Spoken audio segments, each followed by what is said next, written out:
Karma and its results, Kamma and Vipaka. Karma is action. Vipaka is the reaction to that action. In other words, Vipaka is the consequence of the action. Just as every object is accompanied by its shadow, every intentional action or cetana is accompanied by its result. Karma can be compared to a seed, while the result is like the fruit.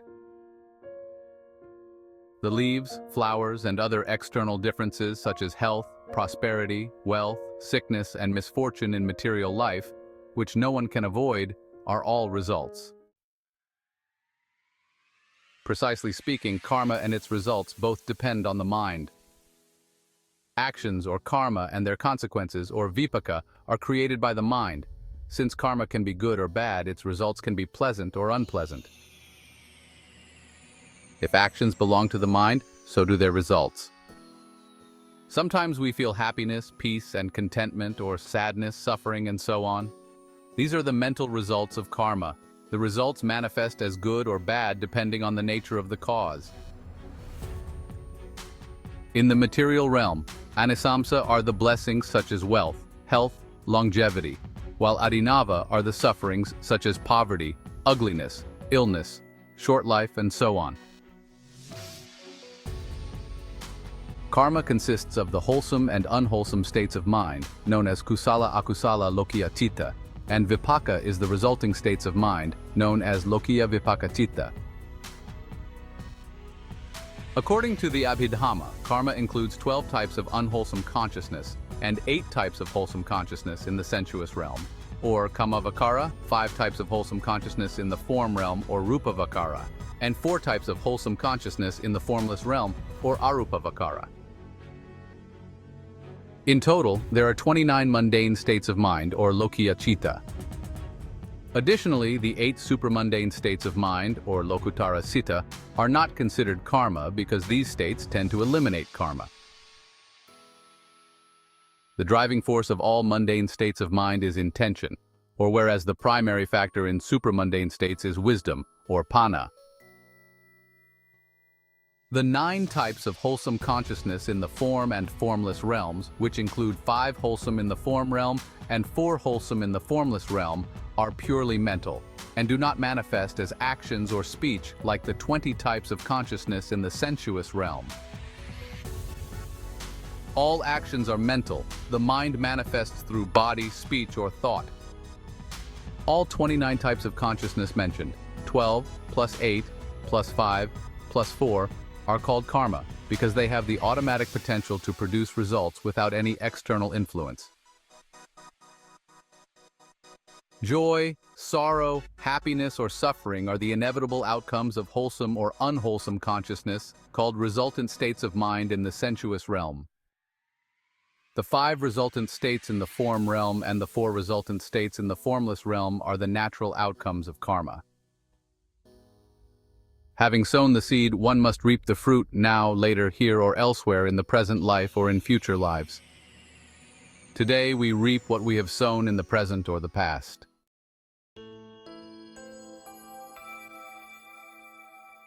The law of karma. The Samyutta Nikaya says, "Whatever seed is sown, that is the fruit one shall reap. Whosoever does good shall gather good. Whosoever does evil shall gather evil. Sow the seed of good, and you shall reap happiness." Karma is a law with its own unique domain, unaffected by any external force. The potential to bear fruit is inherent in karma.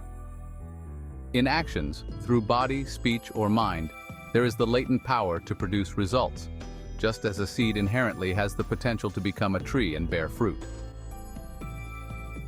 Cause produces effect, effect explains cause. The seed produces fruit. Seeing the fruit, we know the seed. The relationship between seed and fruit is like that between karma and vipaka. The seed inherently contains the potential of the fruit.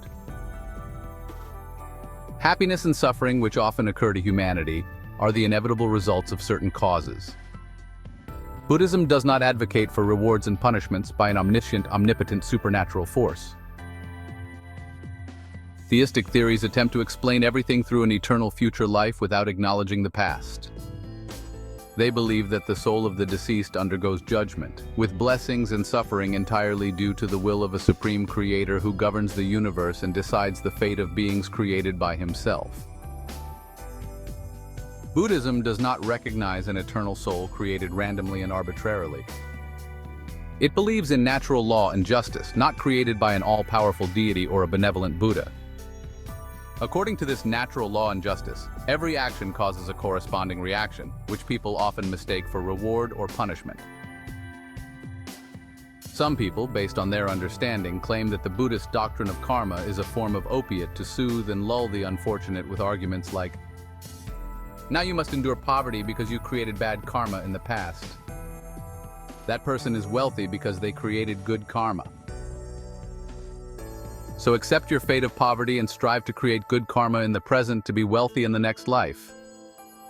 In this life you are oppressed and exploited because you created bad karma in the past. Accept this miserable fate and patiently endure suffering. From now on, live virtuously, and you will be wealthy and happy in the next life." The Buddha never taught such things. The doctrine of karma in Buddhism never advocates for judgment after life. The Buddha, with boundless compassion, taught karma not to protect the rich and comfort the poor with promises of future happiness. According to the law of karma, we are not necessarily bound by any condition, as karma is not destiny or predestination determined by some irresistible external force. Our good or bad actions create corresponding reactions. Therefore, we are entirely free to create new reactions to mitigate the power of karma. We have the ability to modify our karma to some extent according to our will. Thus, beings are not forced to completely reap what they have sown. In certain situations and within certain limits, with proper effort, we can alter our karma.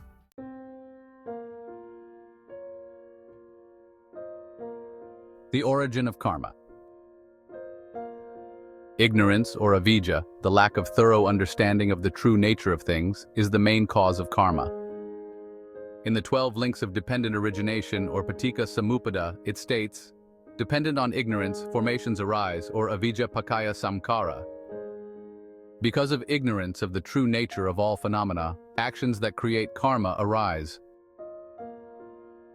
Craving, or tanha, which goes hand in hand with ignorance, is another cause that conditions the arising of karma. Ignorance and craving are the roots of all evil.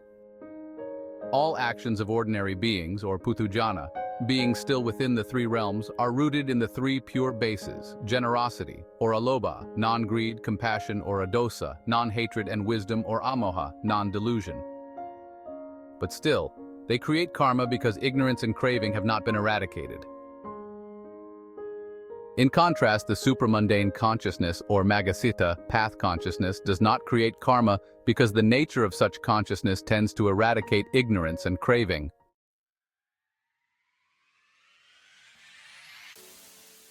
The creator of karma. Who creates karma? Who reaps the results? Is karma an accumulation in the soul?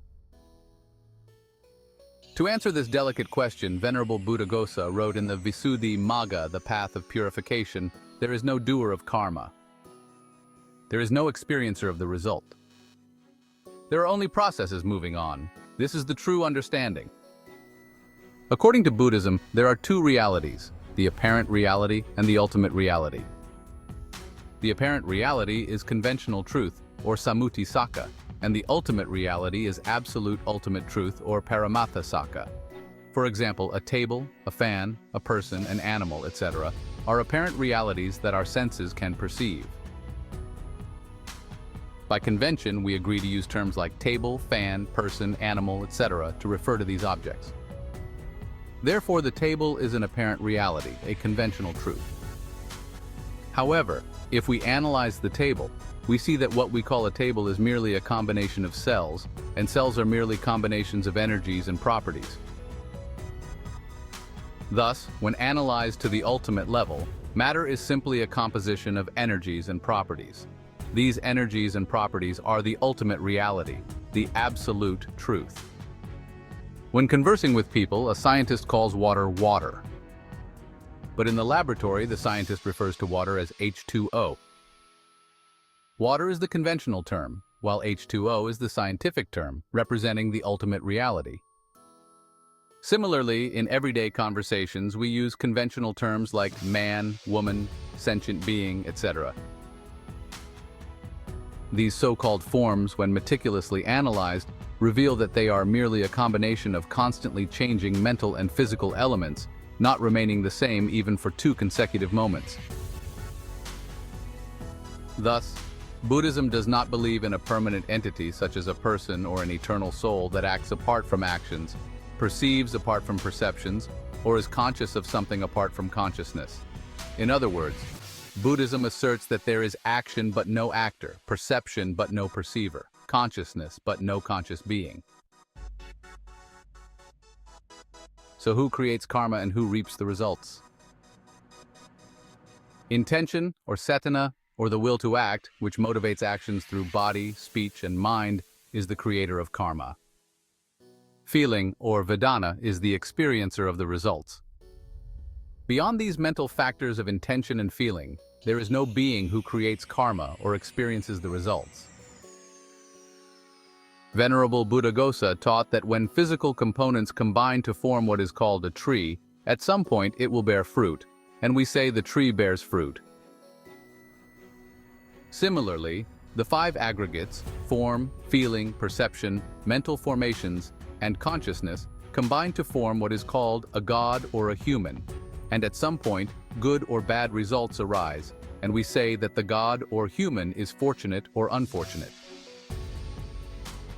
On this point, Buddhism aligns with Professor William James when he refutes Descartes' argument and asserts, it is the thought that thinks.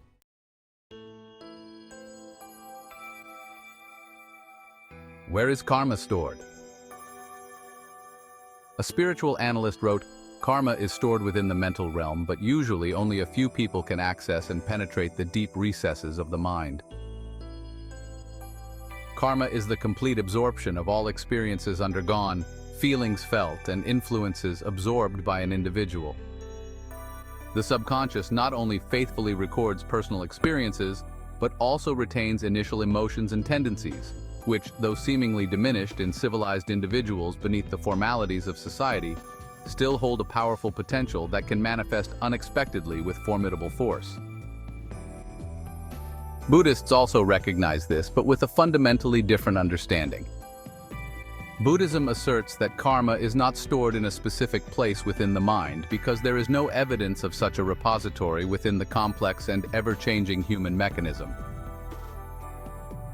However, each experience, each feeling, each influence recorded, and each characteristic, whether mundane or sublime, of an individual, develops according to the continuous changes in that individual's mental and physical phenomena, like an ever-flowing stream. In summary, all karmic forces depend on the flow of mental energy, or citta santati, and are always ready to manifest in various phenomena whenever conditions are favorable. One day, King Milinda asked Venerable Nagasena, "Venerable Sir, where is karma stored?" "Great King, we cannot say that karma is stored in the ever-changing mind or elsewhere in the body. However, dependent on mind and body, karma manifests at an appropriate time, just as we cannot say that a mango is stored in the mango tree, but dependent on the tree, it will bear fruit at the right time and season. Just as we cannot say where wind or fire resides, we cannot assert that karma is stored inside or outside the body. Karma is an individual force transferred from one life to another. Karma plays a crucial role in shaping a person's character. Karma explains the remarkable phenomena we call great individuals, geniuses, prodigies, etc. A clear understanding of the law of karma is essential for creating peace and happiness in the world.